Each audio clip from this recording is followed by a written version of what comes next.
This segment is going to cover lighting controller installation verification.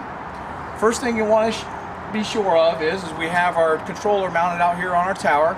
We have it actually mounted on Unistrut, and really when you're installing the enclosure you just want to make sure everything is plumb and square.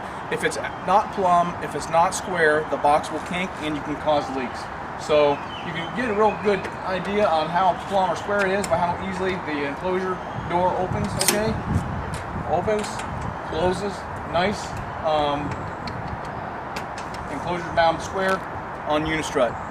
Next thing we want to go over is we're going to go over terminations inside the enclosure. Okay, what you're going to have is you're going to have 4 terminations or 4 different wires coming into the enclosure.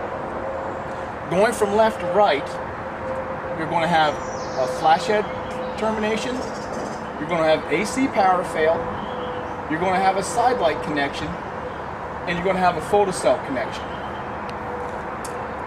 As for your flash head connection, you want to make sure that you have your flash head running into the standoff with the braiding clipped inside the clip. You want to make sure that braiding is going over to your ground line. You want to make sure you have all the conductors appropriately wired in the proper color spot, and after you're done installing it, you want to give it a good pull test to make sure that everything is okay.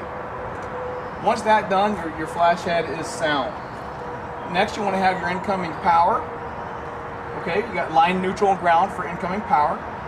You have your side lights. Line, neutral, and ground for your side lights.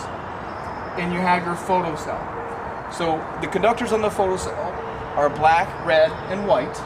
Black is going to P1, red is going to L1, and white is going to neutral. Those are the main terminations you're going to have inside your control box. Finally, after you've gone through all those connections and everything is okay, you want to go to grounding. As for grounding, we recommend a number 2 stranded wire grabbing the foot of the enclosure.